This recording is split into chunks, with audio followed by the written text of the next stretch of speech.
आणि मराठ्यांचा स्वाभिमान, प्रत्येक मराठ्याचा काळीज, संघर्ष योद्धा, महाराष्ट्राचा संघर्ष पुत्र मनोज दादा जरांगे पाटील यांचं प्रचंड टाळ्यांच्या कडकडाटामध्ये आपण स्वागत करायचं आहे.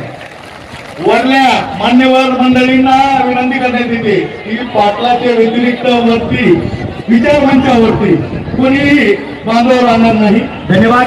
आणि यानंतर या घोगडी बैठकीच्या निमित्ताने दादांना ऐकायचं, सगळ्यांना हात वर करा. एकदा हात सगळेजण, बिल्डिंग वरचे सगळे हात वर करा. प्रचंड टाळ्यांचा कडकडाट करा.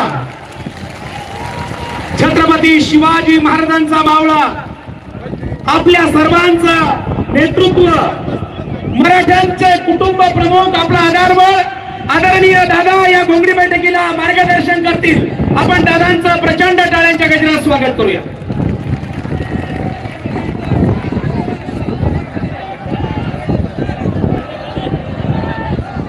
विचार मंचावरील जर कोणी बांधव असतील वरती तर त्यांनी खाली यावं. मीडियाच्या व्यतिरिक्त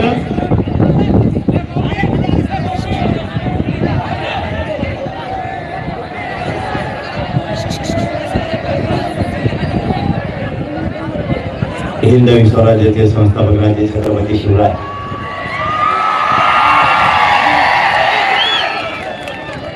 माझ्या गेवराई तालुक्यातील जमलेल्या तमाम मराठा बांधवांना माझा मानाचा देश होता.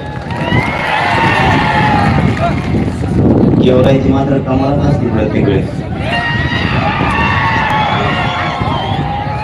8 दिवस झाले सरकार गेवराईकडे होत आणि गेवराईत अशी लाट उसळती कधी पण की पुरा महाराष्ट्र गेवराईमुळे कामाला. आजही पुन्हा एकदा या गेवराई तालुक्यातल्या मराठ्यांनी पाऊस असतानाही एकजूट दाखवली. त्याबद्दल तुमचं खरोखर मनापासून कौतुक. आपला संघर्ष मराठा आरक्षणासाठी आणि घोंगडी बैठक, या घोंगडी बैठकीचा शुभारंभ गेवराई तालुक्यातून होतो. गेवराई तालुक्यापासून पुन्हा एकदा या घोंगडी बैठकीला, मराठा आरक्षणासाठी घोंगडी बैठक हिचा शुभारंभ आजपासून सुरू झाला. ही झमझमाट महाराष्ट्रातल्या प्रत्येक तालुक्यात आता घोंगडी बैठक होणार. मराठा तालुक्यातला ताकदीनं मराठा समाजाला आरक्षण मिळावं म्हणून एकजूट राहणार. कुणी काही करू द्या, मराठा कोणालाच रोखत नाही.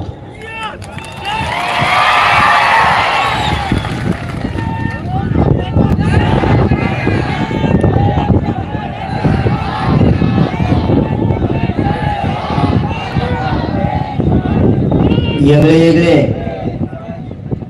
षडयंत्र आणि डाव आणले तरी मराठा हटला. मायबापावर रात्री चर्चा झाली. सरकारचे कॅबिनेट मंत्री अब्दुल सत्तार साहेब रात्री आले होते.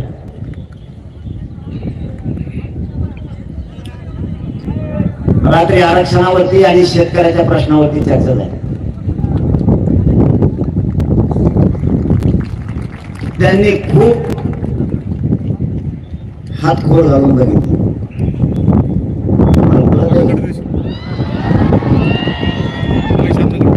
हिंदी में हल्ली ती पण शेवटी ते बाहेर आले. ते म्हणले याला ओळखीनं कठीण ठेवा. मी त्यांना साधं सांगितलं, माझ्या जातीच्या आणि माझ्या जातीच्या लेकरातल्या डोळ्यातले मी अश्रू नाही बघू शकत.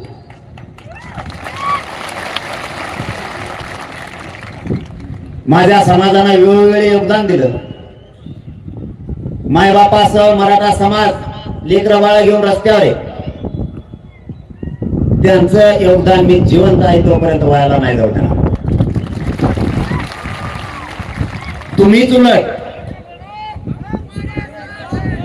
सरकारकडे जावं आणि देवेंद्र फडणवीस साहेबांना सांगा की काही करा, पण मराठ्यांचं आरक्षण द्या.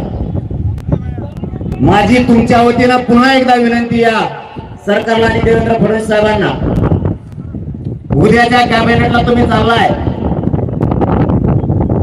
देवेंद्र फडणवीस साहेबांना जाहीरपणानं सांगा की मराठ्यांचं आरक्षण द्या. तुम्ही किती गणित लावलं तरी मराठा तुमचं गणित चुकवल्याशिवाय सोडणार नाहीत. मला आणि माझ्या समाजाला राजकारणात नाही जायचं.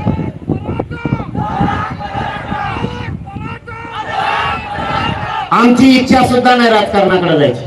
रात्रीची झालेली चर्चा मी तुमच्या पुढे नाही मांडू तो मांडू कोणा पुढे. मला माझ्या समाजाला राजकारणात नाही जायचं. देवेंद्र फडणवीस साहेबांना तुम्ही सांगा आमचं आरक्षण द्या, आणि त्यांना जाहीर सांगितलं तुम्ही नाही दिलं तर तुमचे 113 आमदार पाडल्याशिवाय मी गप्प बसणार.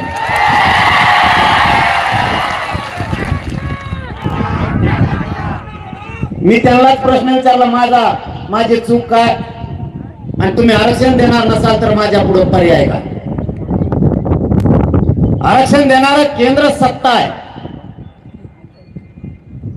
आणि तुम्ही ते आरक्षण देणार नसाल तर ती सत्तेवरती कब्जा मराठ्यांना करावाच लागणार. माझा नाविलाज आहे, आणि माझा समाज आता ऐकत पण नाही. आरक्षण घेतलं, ते आरक्षण सरकारनं दिलं तर समाज ऐकतो, नाही तर नाही. सरळ आणि स्पष्ट सांगितलं, आणि एकदम सोपं आहे. मी गॅजेट पण आणले का गॅजेट पुढे, तीनही गॅजेट उपलब्ध झाले.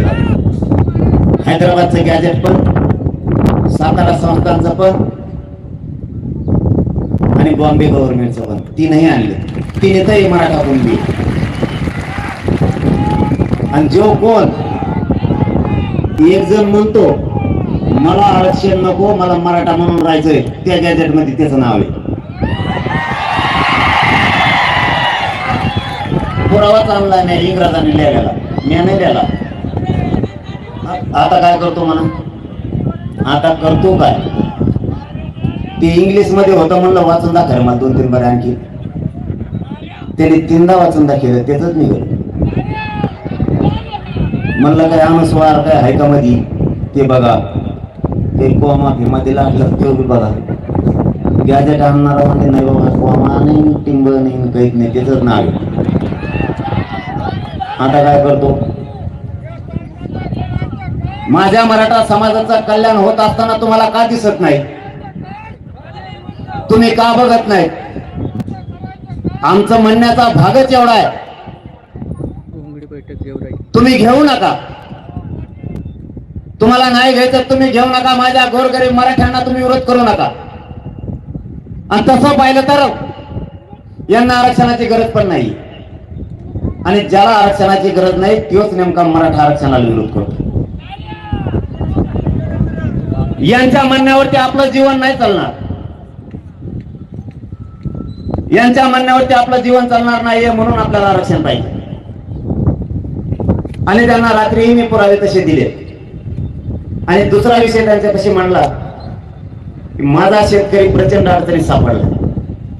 शेतकऱ्यांना सरसकट नुकसान भरपाई द्यायची, अर्धवट फेरधवट नाही. आणि त्या त्रुट्या, ते काय अडी अडचणी, ते कोणचं ईबी पाणी, तलाठी, मंडलाचे अधिकारी हे लफडं काय मला सांगू नका बाबा. ते येत आहे 11 ते 12 वाजता, तर त्याच्या गोळ्याचा टाइम, ते 5च्या आत घरी जात आहे, याला महाशेतकरी. ते लफडं पाहिजे नाही म्हणणं. आणि अरे हा तुम्हाला एक सांगत राहिलं ना, कृषी मंत्र्यालाच फोन लावतो.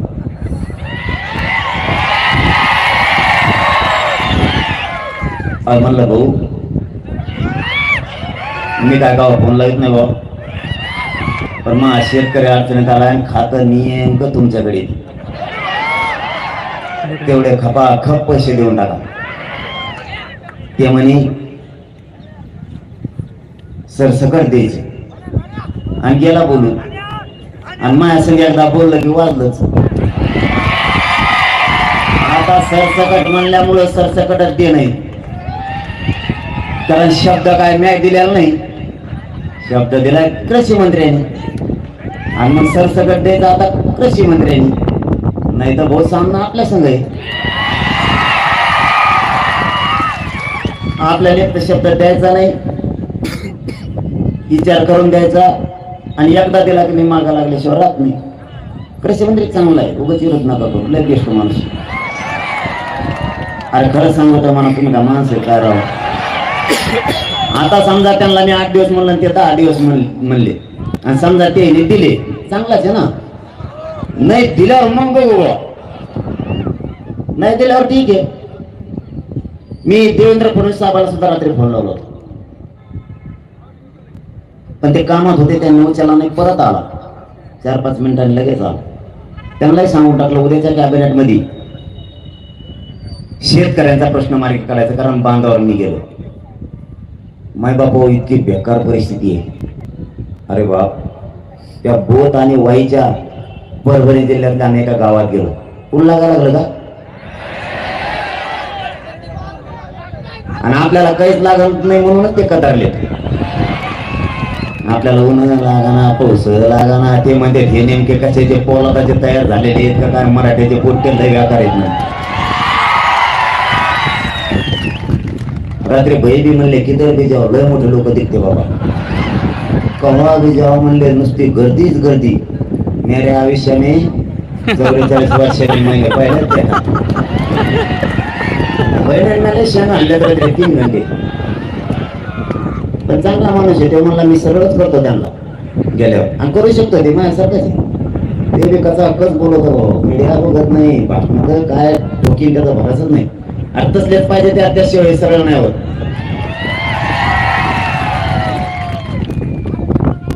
त्या वाईला आपले करायचे, पण अर्ध एक द्या ना, अर्ध तुम्ही इतके दिले.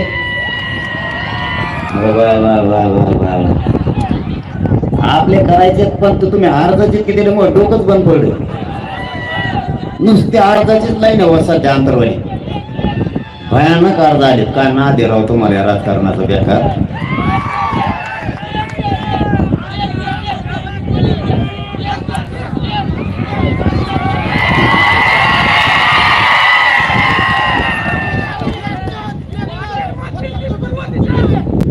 होईल होईल, काहीतरी होईल, काळजी नका, काहीतरी होईल. नाही नाही, आपण महाराष्ट्रातला सगळा मराठा समाज बोलवणार आहे, तर त्याच्यानंतर ठरवणार आहे. सगळा महाराष्ट्र बोलवणार आहेत आपण, त्याच्यानंतर ठरवणार, पाडायचे तो उभा करायचा. आणि म्हणून त्याच्याला मेळाव्यानं आपण काय करणार आहे. आपण 29 तारीख नेमली होती. देवेंद्र फडणवीस साहेबांच्या लक्षात आलं मराठ्यांचा नेमका डाव काय, तेव्हा आपण ओळखून तिथून पुढे करू. आणि 29 थांब ना थोडं, दिल्यावर तिसांना कोणाला द्यायचं, काय करायचं, लेखी द्यायचं ना ते ही काळा वापरायला काय ठेव.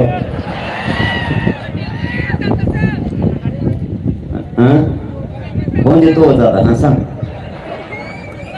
नाही हो हो, हा मोठे सांग, जाऊ दे. हो जे होईल ते होईल ना. अरे मोठ्याने म्हणा, मोठ्याने आवडत होता मला, आता गावात भेटला का आवाज आहे का मला. ते आत्ता सांगितलं नाही का इथं लगेच सुरू व्हायचं माझ्या मागे भुंगा. मी टायमाला बरोबर सांगतो ना, तुला फक्त उमेदवार पाहिजे ना, आणि दम दर थोडे दिवस.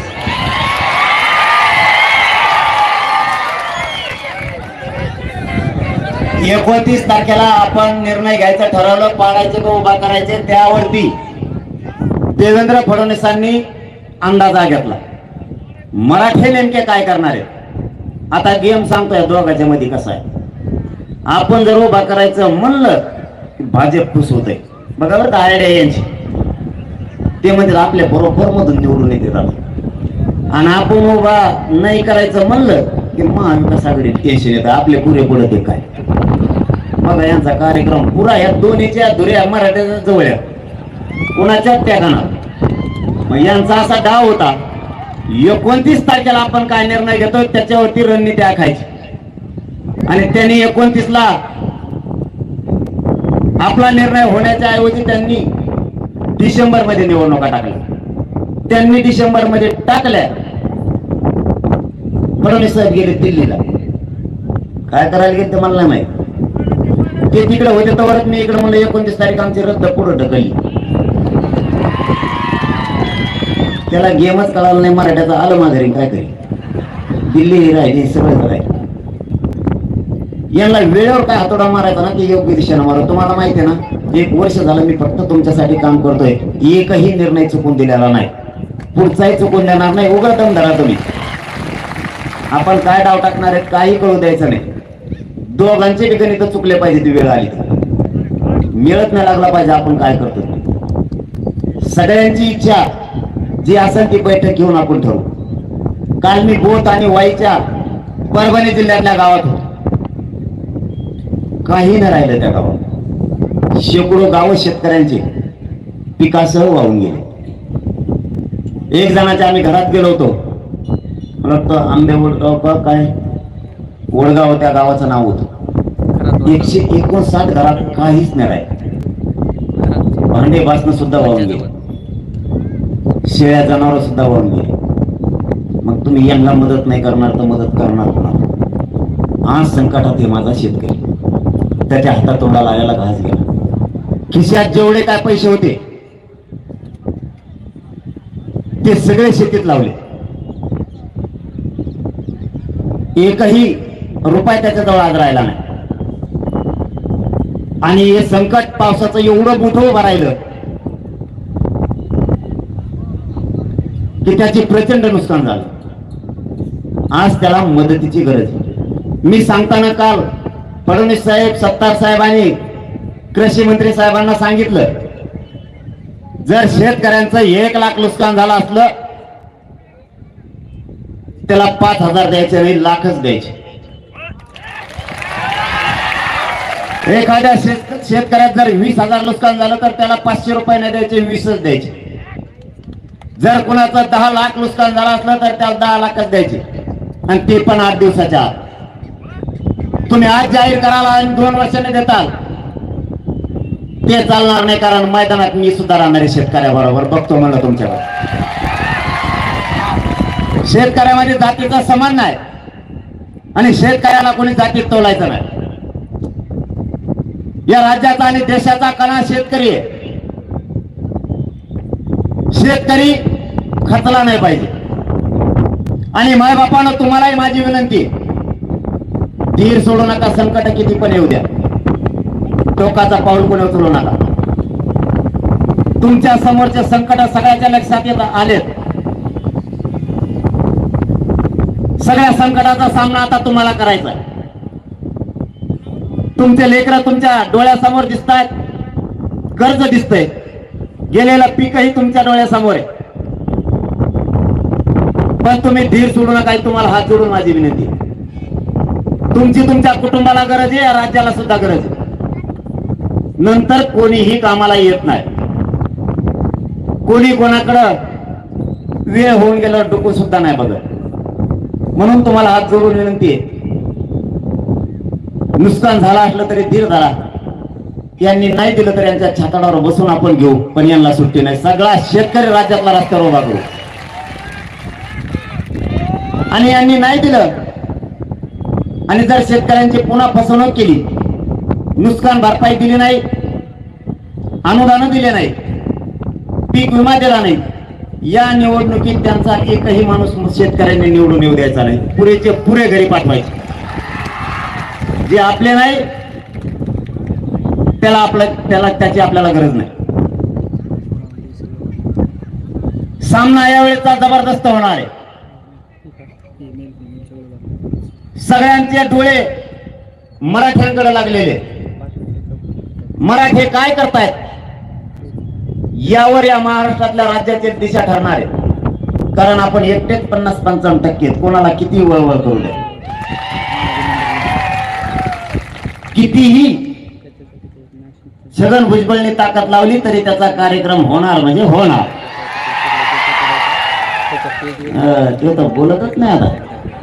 गप बसला असा गप. त्याला वाटलं गप बसल्यावर निवडून येईल, तरी पण नाही. तिथं सगळ्या पक्षातले मराठी एक झाले.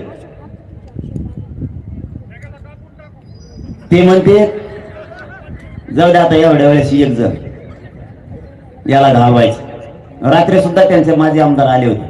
काय नाव होतं का मध्ये नाव लई चित्र तिकडे ते म्हणते ते सुद्धा खूप लावून धरलं होतं रात्री. त्यांनी फक्त मराठा आरक्षणाला विरोध केला आणि मराठ्यांना आरक्षण मिळू दिलं. माझा एकच सवाल आहे तुम्हाला या घोंगडी बैठकीच्या निमित्त, ज्यांनी ज्यांनी आरक्षण घेतले आणि त्यांचा समाज आणि त्यांचे लेकरं मोठे झाले त्यावेळेस मराठ्यांचा कधीच पोट दुखलं नाही. ज्यावेळेस त्यांना मराठ्यांनी निवडून दिलं त्यावेळेस त्यांच्या डोक्यावर गुलाल टाकायला मराठा होता आणि नाचायला सुद्धा मराठा होता. आमचा कधीच तुमच्याविषयी पोट दुखलं नाही. तुमची जात आणि तुमच्या जातीचे लेकर अधिकारी बनले. तुम्ही तुमच्या जातीला आरक्षण दिलं त्यावेळेस आमच्या डोळ्यानं आम्ही ते बघितलं. आम्ही कधीच तुम्हाला दिलेल्या आरक्षणाला विरोध नाही केला. तुम्ही कुठलंही आंदोलन न करता आरक्षण घेतलं, कोणती समिती नसताना आरक्षण घेतलं आणि नोकऱ्यात गेलात. आमच्या मराठ्यांना कधीच वाईट वाटलं नाही. मराठी 42 वर्षापासून रस्त्यावरती आहे. आम्ही आमचा संघर्ष करून आरक्षण मागतोय. आमच्या लेकरांचे बलिदान गेले. करोडोच्या संख्येनं मराठा रस्त्यावरती आहे. त्याचबरोबर आमचं हक्काचं हे आरक्षण आहे तरी तुम्ही मिळू देत नाहीत. तुमचं पोट दुखण्याचं कारण काय? आम्ही तुमचं आरक्षण मागतच नाहीये. तुम्हाला आता आरक्षण मिळालंय 90 ला आणि 1967 ला. तेही आमच्या डोळ्यात एकटा आमच्याच लोकांना दिलंय. आमचं 1884 पासूनच आहे. तुम्ही मराठा आरक्षणाला विरोध करणारे कोण? का तुम्हाला आमचे लेकर मोठे होऊ देऊ वाटत नाहीये? हा संघर्ष गोरगरीब मराठ्यांच्या लेकरासाठी. आज सकाळी PSI झालेला मुलगा आपल्याकडं अंतरवालीत आला होता. त्याच्या चेहऱ्यावरचा आनंद बघण्यासारखा होता. माई बापावर लेकर या आरक्षणामुळे अधिकारी बनायला लागले. मी परवा पुण्याहून येताना अंबळनेर मध्ये एक मुलगा आणि एक मुलगी रस्त्यावरती भेटली. दोघंही MBBS ला लागले आरक्षणाच्या जोरावरती. हे स्वप्न आपल्याला बघायचंय. आपले लेकर अधिकारी झालेले. राजकारणाचं जास्त येड लागू देऊ नका.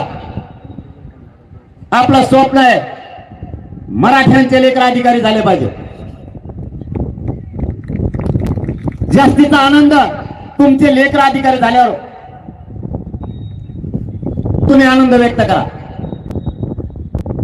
तुम्हाला अशा खोड्या लागल्या तुम्ही म्हणतात नेत्याला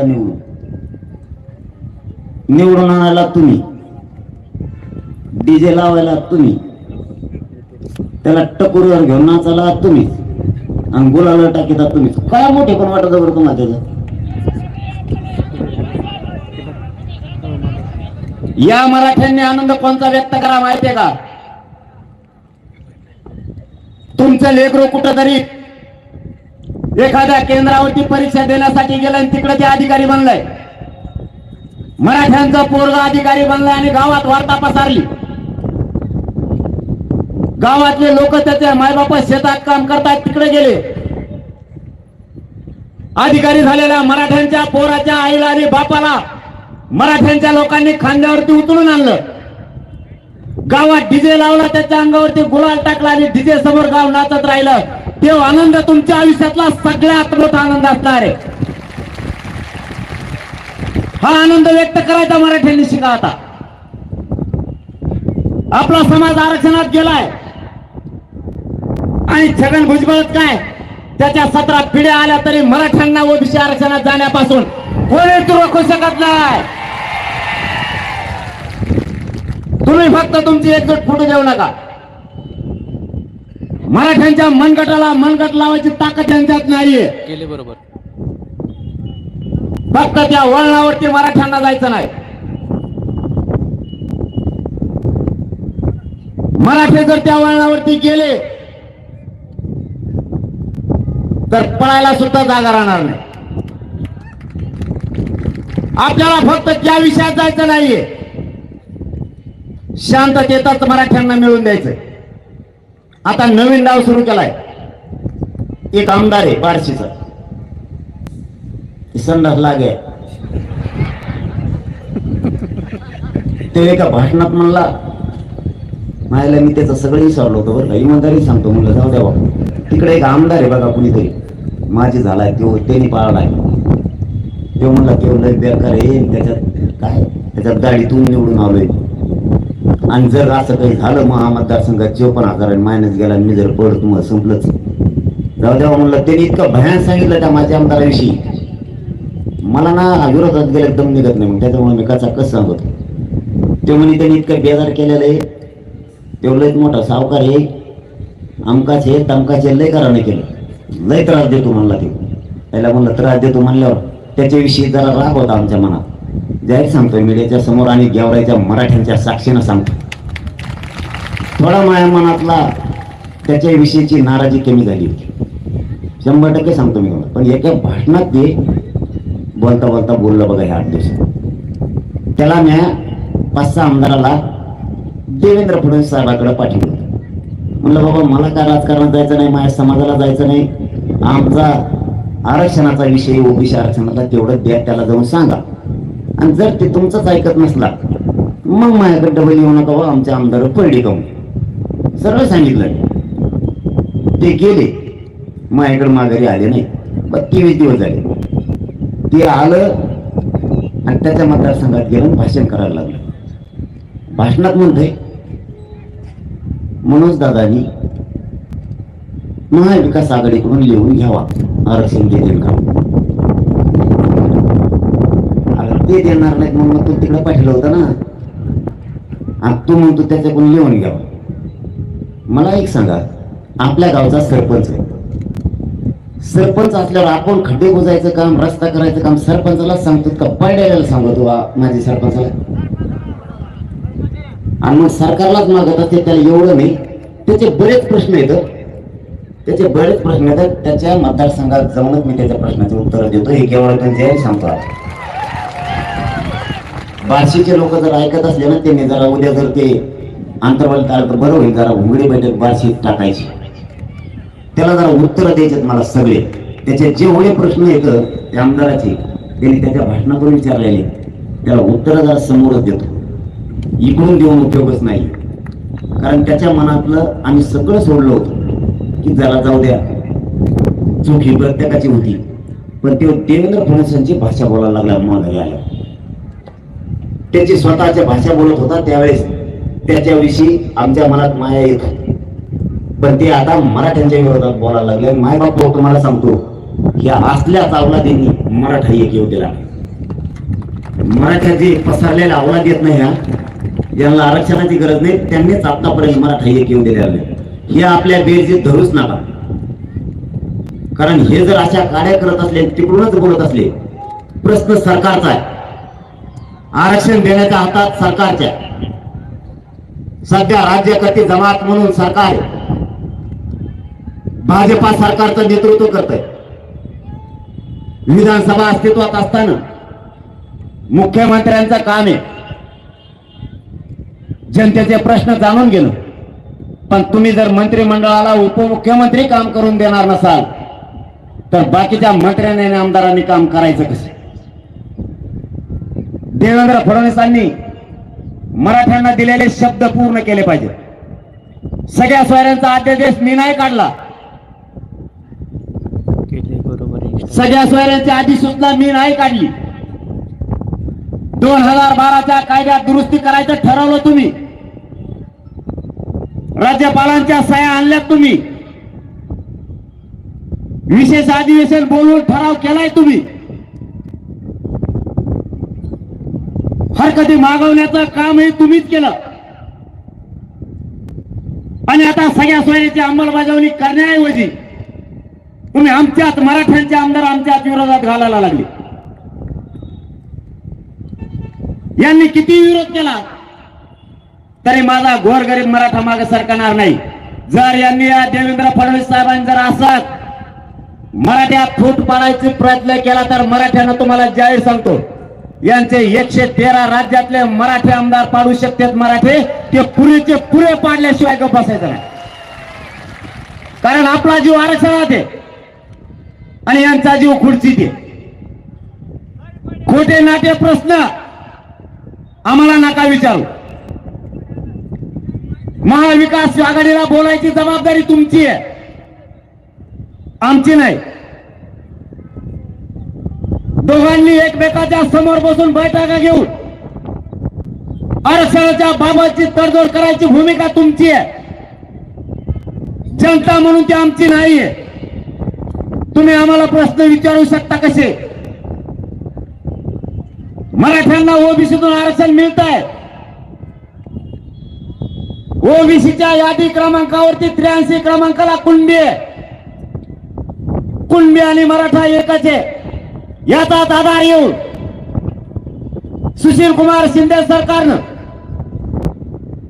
मराठा आणि कुणबी एकच हेचा 2004 ला जी आर काढलाय. मग मराठा आणि कुणबी एकच आहे ही जर अध्यादेश त्यांनी काढलाय तर कुठला तरी आधार असल्याशिवाय काढलेला नाहीये. तो अध्यादेशही तुम्ही रद्द केला. मराठा कुणबीत असताना कुणबीचं आरक्षण दिलं नाही आणि ज्या जाती ओबीसी आरक्षणातच नव्हत्या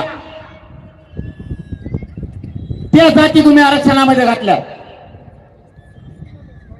काही काही जातींचा निकषच पूर्ण होत नाहीये तरी तुम्ही त्यांना ओबीसी आरक्षणात घातलं आणि तरी तुम्हाला विरोध नाही केला.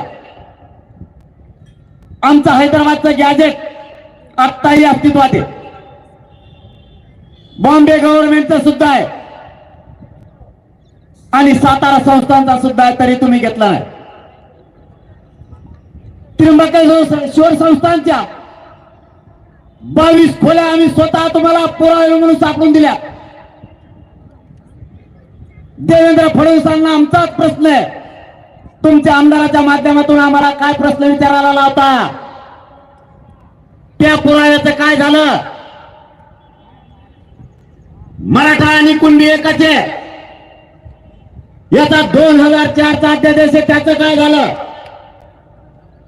मराठ्यांच्या 57 लाख नोंदी सापडल्यात. ते सगळे प्रमाणपत्र तुम्ही वितरित का केले नाहीत? ज्यांच्या नोंदी सापडल्यात त्यांच्या परिवाराला रक्ताच्या नात्याच्या लोकांना तुम्ही प्रमाणपत्र देण्यापासून का रोखला? या घोंगडी बैठकीच्या माध्यमातून या गेवरात जमलेल्या लाखोच्या संख्येच्या मराठ्यांच्या माध्यमातून देवेंद्र फडणवीस साहेबांना आमचा प्रश्न आहे, आमच्या व्हॅलिडिटी का थांबवल्या? एससीबीसीचं 10% आरक्षण आम्ही मागितलेलं नसून तुम्ही का दिलं? आणि ते दिलेलं असतानाही तुम्ही आमचं ईडब्ल्यूएस आरक्षण का रद्द केलं? मराठ्यांच्या पोरांच्या मुळावरती तुम्ही कशामुळे घाव व्हायला लागलात? गोरगरीब मराठ्यांच्या पोरांचा दोष काय? तुम्ही एससीबीसी आरक्षणाला 6 महिन्याची मुदतवाढ दिली. तुम्ही कुणबीच्या व्हॅलिडिटीला 6 महिन्याची मुदतवाढ का दिली नाही? फडणवीस साहेब, ज्या मराठ्यांच्या पोरानं आणि पोरीनं ईडब्ल्यूएस मधून फॉर्म भरलेत त्यांचे अर्ज तुम्ही का रद्द केलेत? पोलीस भरतीतले पोरं तुम्ही का बाहेर काढले? आरोग्य विभागात ईडब्ल्यूएस मधून पोरांनी तुम्ही एससीबीसी आरक्षण देण्याच्या अगोदर फॉर्म भरलेले ते पोराचे अर्ज का रिजेक्ट केले? तुम्ही मराठ्यांच्या मुळावरती का घाव घालायला लागलात? आरोग्य विभागाचं तुम्ही तसंच केलं, कृषी विभागाच्या भरतीतही तुम्ही तसंच केलं. मराठ्यांच्या पोरांच्या भरती थांबवण्याचं काम तुम्ही त्यांना केलंय. मराठ्यांच्या अधिकाऱ्यांच्या भरत्या तुम्ही का थांबवल्या? मराठा ओबीसीत गेलेला असताना कुणबी प्रमाणपत्राचा ऑप्शन का दिला नाही? सकाळी अंगणवाडी सेविकाच्या महिला आल्या होत्या अंतरवालीला. तिथं कुणबीचा आणि एससीबीसीचा ऑप्शनच नाहीये. फडणवीस साहेब, कोणतं आरक्षण तुम्ही मराठ्याला दिलंय? तुम्ही किती दिवस मराठ्यांना फसवणार आहेत? तुम्ही आमच्याशी प्रत्येक वेळेस डाव का रचताय? आम्ही तुम्हाला विरोधक मानला नाही, शत्रूही मानला नाही. तुमचं कारण काय की तुम्ही प्रत्येक वेळेस मराठ्यांच्या पोरांना नोकऱ्यातून आणि ऍडमिशन मधून बाहेर काढायला लागलात? कित्येक मुलींनी एससीबीसी आरक्षणाच्या अगोदर ईडब्ल्यूएस मधून प्रवेश घेतलाय. तुम्ही 2 वेळेस ते मान्य केलंय. आता संभाजीनगरच्या कॉलेजमधून त्या मुलींचा अर्ज तुम्ही रिजेक्ट केलाय. त्या लेकरांची काय चूक आहे? ईडब्ल्यूएस ज्यावेळेस अस्तित्वात होतं त्यावेळेस त्यांनी फॉर्म भरलेला आहे. तुम्हाला मराठे सोडून दुसरे दिसतच नाहीत काय? मराठ्यांच्या पोरांवरती अन्याय का म्हणून करताय तुम्ही? तुम्हाला असं सिद्ध करायचंय का फडणवीस साहेब? ईडब्ल्यूएसच मराठ्यांच्या फायद्याचं होतं हे दाखवण्यासाठी एससीबीसीतून फॉर्म भरणारे पोरं सुद्धा तुम्ही बाहेर काढायला लागलात. इतका अन्यायकारी तुम्ही वागू नका. मराठ्यांच्या पोराने तुमचं काही केलेलं नाही. तुम्ही किती डाव चालवणार आमच्यावरती? तुम्ही प्रत्येक वेळेस फक्त आणि फक्त मराठ्यांनाच फसवायला लागलात. तुम्ही कितीही अन्याय केला आणि खोट्या योजना आणल्या. आता मराठा मात्र तुमच्या पाठीशी उभा नाही राहत. तुम्ही काहीही करा. मराठ्यांना आणि या महाराष्ट्रातल्या जनतेला लाडीगुडी लावण्यासाठी त्यांनी आता एक नवीन योजना आणली, लाडकी बहीण. चांगली योजना, काय अडचण आहे का? पैसे आपले. इथे बिस्किट पुडा जरी घेतला ना तरी टॅक्स जातो, जीएसटी. पेन घेतला तर पैसेच आपले. कचा कच घ्या, तुम्हाला काय करायचे? चांगली योजना, पैसे घ्यायचे चांगली. पण देवेंद्र फडणवीस साहेब, त्या प्रश्नाचं आज उत्तर द्या. ज्या लाडक्या बहिणीला तुम्ही 1500 रुपये दिले, तिच्या लेकराचं म्हणजे तुमच्या भाषेचं शिक्षणच थांबलंय. जरा आरक्षण देता का तेवढं भाषाला? आणि दाजीचा फेस पाडा काम करू करू बांधावर, त्याचं काय? दाजीचं पिकालाच भाव नाही. तुम्ही लाडक्या बहिणीला 1500 दिले, पण दाजी बांधावर बेजार झालाय. त्याच्या मालाच्या भावाचं काय? दाजीना जर एखादा बार रूम न उचललं तर लय बेकार होईल फडणवीस साहेब. आणि एखाद दिवस मी हे सगळे दाजी मोबाईल घेऊन येणारे, भाचे घेऊन येणारे. मामा बी देण्यासारखा आहे. पट्ट चला एकदा मुंबईला. दाजीच्या मालाला भाव देतो का? पिकाला भाव नाही. लाईट रातची देते ते 50 बारे लाईटच जाते. रानात गेलं की येते, घरी आलं की लगेच जाते. असली लाईट. त्याच्यात मोटर पाणी सोडते, शेण टाकू टाकू चालू करावं लागते ती मोटर. तुम्हाला वेदना नाही कळायच्या फडणवीस साहेब शेतकऱ्यांचे? तुम्ही लाईट देणार, मालाला भाव देणार, संपूर्ण कर्जमुक्ती करा तुम्ही शेतकऱ्याची. तुमचं काहीच नको आम्हाला, संपूर्ण कर्जमुक्ती करा. लाईट द्या मराठवाड्याला आणि विदर्भाला, कायमचं पाणी द्या. आम्हाला काहीच नको आणि मालाला भाव द्या, तेवढा दुधाला लाईट द्या. तुम्ही ज्याच्यात पाणी टाकीतात ना ते पाणी माग झालंय आमच्या दुधापाशी. तुम्ही कशात टाकीतात राहायची म्हणला मी, पण टाकी देत पाणी राहायची.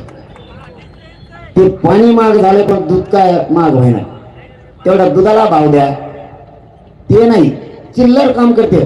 आणि तुम्ही सुद्धा भावनिक होत जाऊ नका. वेळेवर कसल्या योजना आणल्या त्या का आपल्या आयुष्याला पुरणार नाही. आता ते नवीन योजना आणणार आहेत. दिवाळी जवळ आली, आनंदाचा शिरा, ती डाळ 1 किलो भर देते, सगळे भुंगे लागलेली. तिला किती पाण्यात टाका, 15 दिवसाने मावशीला पाण्यात हात घातलं तरी तशीच डाळ बाहेर येते. ती तेलाचा एक पुडा वाकडा तिकडा झालेला, पांढरं फगाट तेल. ती आपल्या ते मावशी इतके विचित्र आहेत, ते तेल कडे टकी द्या, सगळं सरपंच संपदा, पण ते काय तेल पिवळ होत नाही. मग काय देवेंद्र फडणवीस वंगण टाकीतोय का काय करतोय कोणाला नाही. अरे काय नादीला येते राव, तेवढं तर बांधावर पडेल शेतकऱ्याचं. आमचं त्याने आयुष्याकडीला जाणार नाही. आम्ही तुम्हाला आयुष्याच्या सुविधा मागतोय त्या द्या, तुम्ही आम्हाला काय देऊ नका. आमच्या लेकराला आयुष्याचं आरक्षण द्या. हेच मराठ्यांचे लोक तुम्हाला डोक्यावर येऊन नसतील, नसता खाली आपल्याला सुद्धा मागा पुढे बघणार नाही. तुम्ही आमच्या शेतकरी मायबापाला त्याच्या पिकाला भाव द्या, त्याला पाणी उपलब्ध करून द्या, कायमची 24 घंटे वीज द्या. कधीच माझा शेतकरी मायबाप आत्महत्या नाही करू शकत. तुम्ही एक चिल्लर देता कशाला? आम्हाला आमच्या आयुष्याचा पाहिजे ते द्या. आम्ही का स्वप्न बघू नये? शेतकरी मराठ्यांनी त्याचा पोरगा अधिकारी व्हावं, IPS IAS दर्जाचा अधिकारी व्हावं, का स्वप्न बघायचं नाही? मुंबई सारख्या ठिकाणी माझा महाराष्ट्रातला मराठा समाज गेलाय, त्यांनी आयुष्यभर हमालीच करायची का? रिक्षा चालवणाऱ्या मराठ्यांनी नाही स्वप्न बघायचं का? जीप ट्रॅक्टर चालवणाऱ्या मराठ्यांनी त्याचं लेकरू अधिकारी व्हावं स्वप्न नाही बघायचं का? नोकरीच्या क्षेत्रात असणाऱ्या मराठ्यांनी त्याचं लेकरू त्याच्यापेक्षाही मोठ्या पदावर जावं हे स्वप्न नाही बघायचं का? आम्ही नेमकं केलंय काय? तुम्हाला आम्हाला त्या प्रशासनामध्ये जाऊ द्यायचं नाही. मराठ्यांनी जे राज्य जगवलंय, सत्ताधारी सुद्धा जगवलेत, राजकीय पक्षाचे सगळे नेते मराठ्यांनी जगवले. तुम्ही आमच्या लेकराच्या मुळावर का उठलाय? फडणवीस साहेब, आमदार अंगावर घालू नका. तुम्हाला जाहीर सांगतो, तुम्हाला मागात पडाल. मराठ्यांच्या नादाला लागू नका. सगळा भाजप आणि तुमचे आमदार संपल्याशिवाय मराठी गप्प बसायचे नाही. तुम्ही आमचा रोष आणि राग वाढू नका. एकदा जर हे बिथरले तर राज्यात सभा घ्यायच्या सुद्धा मुश्किल होतील. तुम्हाला सभा घ्यायच्या सुद्धा. तुम्ही नकाला दादाला लागू मराठ्यांच्या. आम्ही तुम्हाला धमकी देत नाहीत. मराठ्यांच्या नादी लागलेला मराठ्यांनी पूर्ण संपविलेला आहे. तुम्ही आमची कसलीच कदर करत नाहीयेत. आरक्षण असलेलं ईडब्ल्यूएस तुम्हीच घातलं, न टिकणारे ईडब्ल्यूएस आरक्षण दिलं. तुम्हाला सांगतो, निवडणुका झाल्या की ते आरक्षण उडालंच म्हणून समजा, कारण ते 50% वरती गेलंय.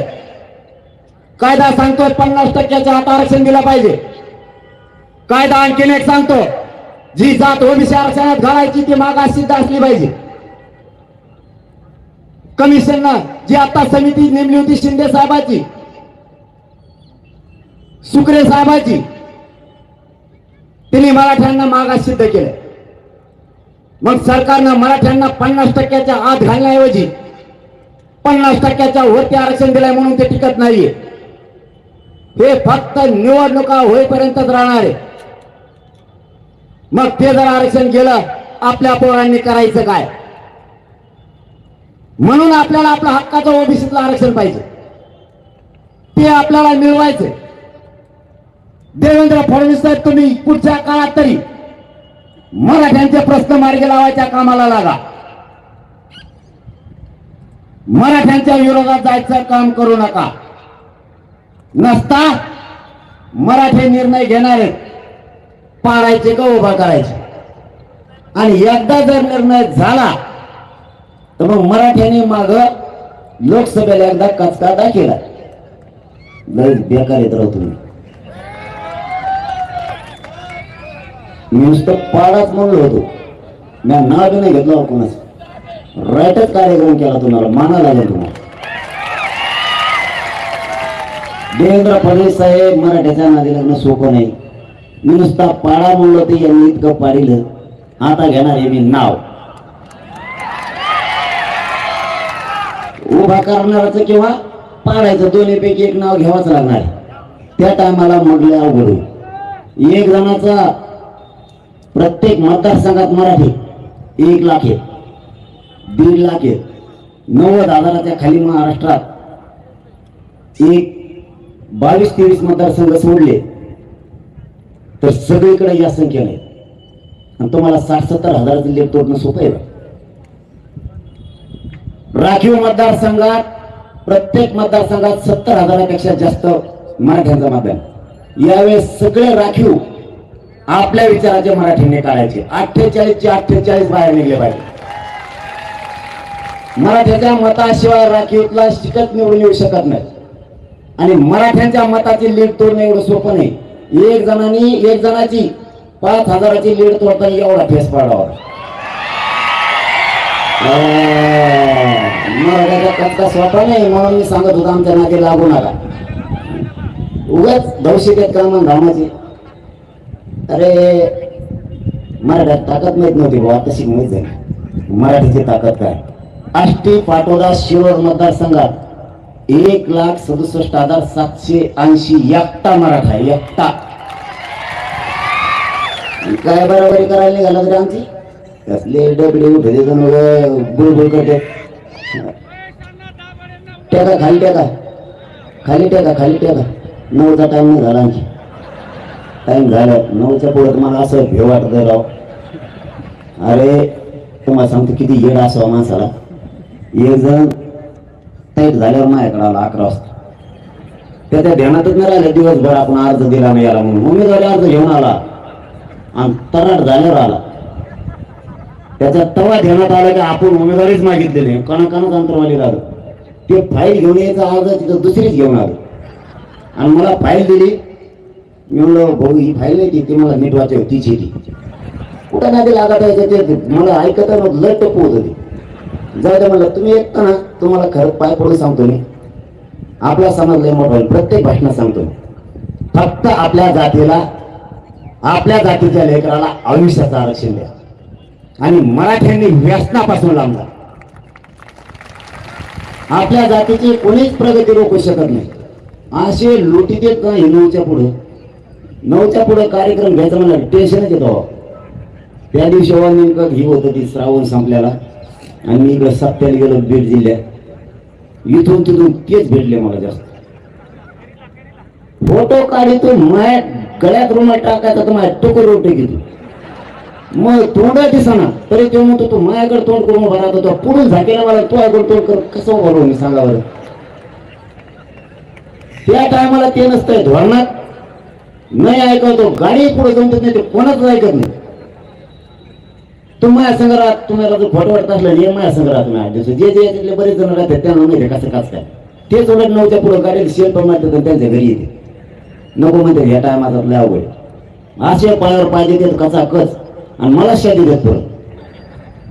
तुम्ही फक्त दारू सोडा. सुधारली जातात. लोकांनी स्वप्न बघितलं मायबाप मराठ्यांना. मराठ्याला कधीच मांडीला मांडी लावून बसू द्यायचं. आपल्या विनाकारण पिढ्याला पिढ्या वाद लावत राहिले. आपण 1 घंटा झाला बोलतो. एक बी मराठ्यात हल्ला नाही. जशा तशीच बोललो. येणेच आपल्याला सरकार कदरलंय बघा. ते म्हणते हे हलत नाहीत जात नाहीत 9 वाजत. रात्री बहिणी म्हणत होते 70 भाई सुद्धा. ते म्हणले महिने इतक्या बार देखा 12 घंट्यावर भरा लोक म्हणलं राहतात बाबा 12 घंटा राहतात बुवा. कारण ते स्तुती करत होते. मी काय त्याला आडवं नाही बोलत. तो चांगला माणूस आहे खरं. निर्भीड पाहिजे रे माणूस तेव्हा जमतं. ते पण निर्भीड आहे. ते म्हणून तुम्ही पहिल्यांदा बघितला असा तो मुसलमान को माग्या आरक्षण मला हा माग्या ते म्हणलं मग माहीत त्याला 7च आहे म्हणलं आहे तर मग माहीत आहे कुठे मी तर कुठं हाट्या म्हणलं मागे वंदे कोवरली. ते म्हणलं तू पाड्या म्हणलं आम्ही पाड्या म्हणलं मी तो पुढे पाड्याच्या कुछ भी होऊन द्यावं म्हणला. ते म्हणले कुछ भी होऊन द्यावं हटायचंच नाही म्हणलं माहीत हटल्याच नाही का वा मरको एकदा हिंदी शिकव म्हणले. ते मला मेरीच बिगडी आता तुम्हाला बोलता काय बोलवा निर्णय लागून राहिला म्हणून परेशान होय हो आणि गेले बी. कारण ते मग ते नंतर मराठी जोडायला सुरू केली त्यांनी. ते आपल्याला जमत इंग्लिशचं हिंदी जमत टिपणच बसा ना काय करावं.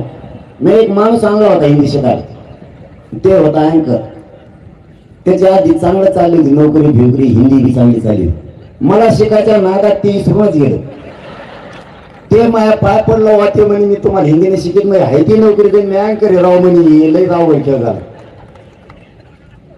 आणि खरं सांगतो तुम्हाला आपल्याला राजस्थान मध्य प्रदेश हरियाणा दिल्ली गोवा गुजरात इथल्या मराठ्यांचं आमंत्रण आहे. मी हिंदी शिकलो की त्या राज्याचा कार्यक्रम केलाच म्हणून समजायचा. गुजरातचे पटेल कार्यक्रम लावणार आहेत 15-16 लाख मराठी. गोव्यातले मराठे बिहार दिल्लीतले मराठे मध्य प्रदेश राजस्थानचे मराठे सगळे कार्यक्रम लावले. पण मला सुतच बसा ते इकडे आले की बोलत हिंदीत मी बोलतो मराठी. आमच्या मध्ये एक सांगायला ती सरपंच ती अर्धा ढिला पडला.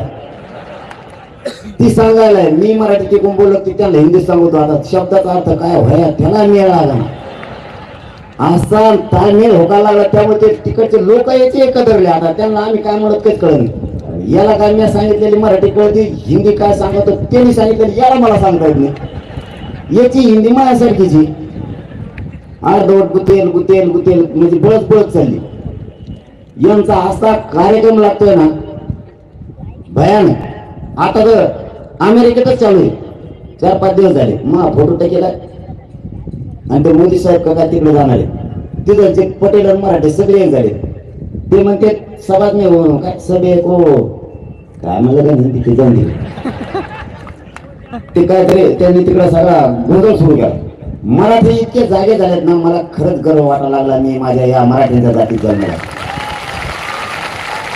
इतके भयानक मराठी ताकदीने एक झाले सगळ्या क्षेत्रातले. मुंबई पुण्याला आपण गेलो त्यावेळेस मोठमोठ्या महालात फ्लॅट मध्ये मोठमोठ्या बंगल्यात राहणारे मराठी सुद्धा चहाची कॅटली घेऊन आपल्या मराठ्यांना चहा वाटायला रस्त्यावर होते. हे कधीच आंदोलनात येत नव्हते. वकील असू द्या पोलीस असू द्या महसूल मधले मराठ्यांचे अधिकारी असू द्या शिक्षक असू द्या कोणत्याही वर्गातला असू द्या आपले बिल्डर असू द्या कॉन्ट्रॅक्टर असू द्या सगळ्या राजकीय पदावर असणारे मराठी असू द्या सगळे एक झाले. आणि तुम्हाला आणखीन एक सांगायचं राव गेवरातूनच सांगतो गेवरातल्या मराठ्यांना आणि महाराष्ट्रातल्या सुद्धा आपल्या अधिकाऱ्यांना प्रचंड त्रास दिला जातो. आपल्या अधिकाऱ्याने जर काम केलं नाही त्याला हे डायरेक्ट म्हणजे तू मराठ्याचा आहे म्हणून करीत नाही का. तुझा जातीचा काय समज जर त्या कायद्यात बसतच नसलं ते कडून करीत हे असले शब्द काढून त्याला वेटीस धरलं जाते. आपण कधीच त्यांच्या अधिकाऱ्याला म्हणत नाही तू त्या जातीचा आहे म्हणून आमचं काम करीत नाही का. कारण मराठ्यांवरती ते संस्कारच नाहीयेत दुसऱ्याच्या अधिकाराला त्रास द्यायचे. तुम्ही आमच्या अधिकाराला त्रास का देताय. मराठ्यांना माझी विनंती आहे इथून पुढे आपल्या कोणत्याही क्षेत्रातला मराठ्यांचा अधिकारी शिक्षक कुठलाही असू द्या डॉक्टर असू द्या वकील असू द्या कोणी असू द्या मराठ्यांनी त्याच्या पाठीशी ताकदीने उभा राहायचे इथून पुढे. आणि आता मोठमोठे अधिकारी सुद्धा मला येऊन भेटतायत. मी 1 महिन्यापूर्वी हा विषय मांडला होता आणि सोबत हे तुमच्या फक्त सांगत चला. आता अधिकारी सांगायला लागले तुम्ही नुसते म्हणलात तेवढं तरी आमचा त्रास कमी झाला. मी सांगायची सुद्धा गरज नाही राहिली. म्हणतच नाही आता कुणी आम्हाला तो मराठाचा आहे. हे बघा, आपल्याला आपले घराने जगवावे लागणार आहे. हे सुद्धा विषय तुमच्या डोक्यात असू दे. आता आपली गेवराई तालुक्यातली घोंगडी बैठकीत तुम्ही घेऊन तिचा शुभारंभ करून यशस्वी केली, त्याबद्दल तुमच्या मी मनापासून नतमस्तक होतो की अख्खा गेवराई तालुका इकडे उसाळ. फक्त एक सांगतो,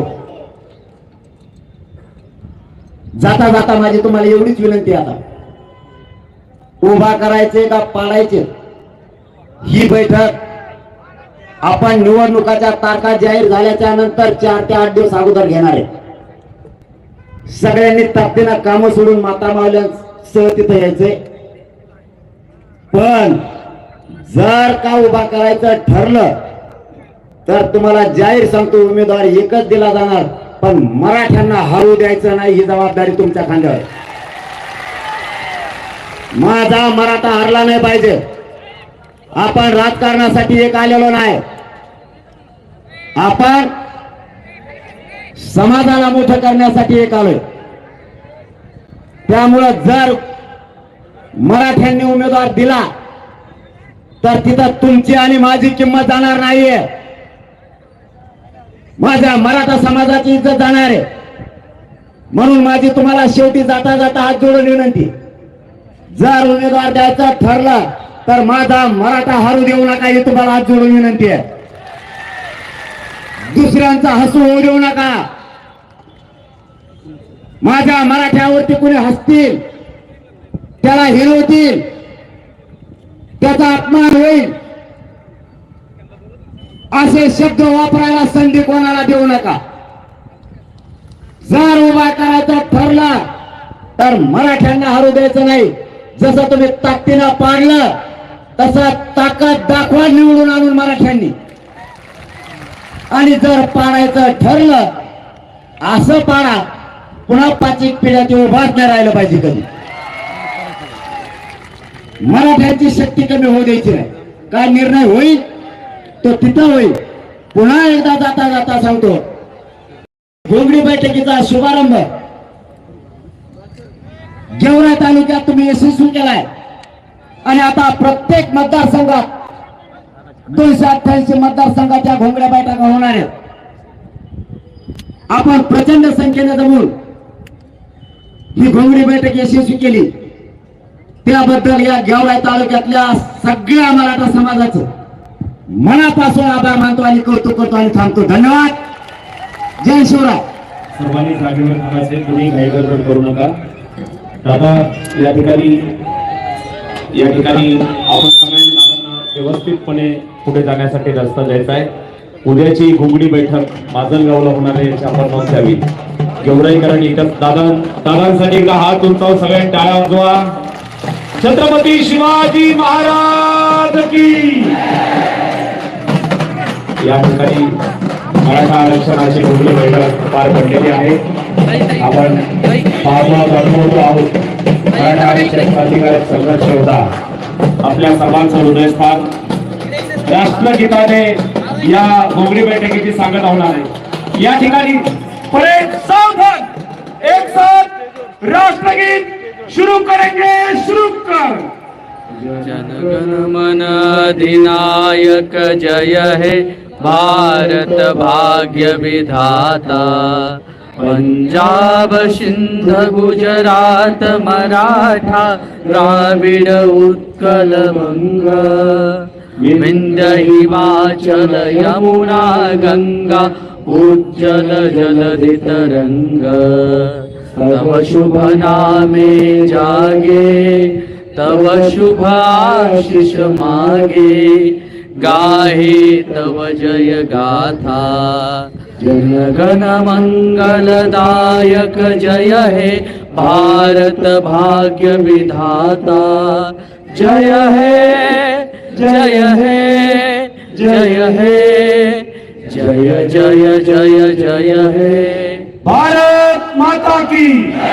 नमस्कार मित्रांनो, आपण बघत आहोत मराठा आरक्षण मनोज जरांगे पाटील यांची भाषण आणि आता विधानसभेच्या निवडणुकीसाठी ते प्रत्येक जिल्ह्यामध्ये जाऊन तालुक्याची सभा करत आहेत आणि ते मराठा समाजासाठी आरक्षणाचे मनोज जरांगे पाटील यांनी जालन्यातील अंतरावली सराटीतील गावातील लाक्षणिक या उपोषण केले आणि त्या उपोषणादरम्यान पोलिसांनी लाठीचार्ज केला आणि महाराष्ट्रावर मराठा समाज आक्रमक झालेला आहे आणि त्यानंतर मुख्यमंत्र्यांनी स्वतः उपोषणाची दखल घेतली होती आणि त्याच्यानंतरही त्यांनी असे प्रचार केले होते.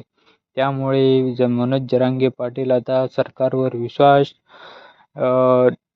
नाही ठेवण्याचा प्रयत्न करतात आणि आपल्या भाषणातून विधानसभा निवडणूक लढवण्याचा प्रयत्न करतात. तर त्या आपण बघत आहोत. तर त्यांच्या भाषणाच्या आपण बघितलेच आहे ते कशा प्रकारे बोलतात. तर असे आपण नवीन व्हिडिओ घेऊन येत राहतो. त्याकरिता आपल्या महाराष्ट्र न्यूज चॅनलला सबस्क्राईब करा आणि जास्तीत जास्त शेअर करण्याचा प्रयत्न करा आणि सबस्क्राईब करा नक्की आणि बेल आयकॉनचं बटन नक्की प्रेस करा.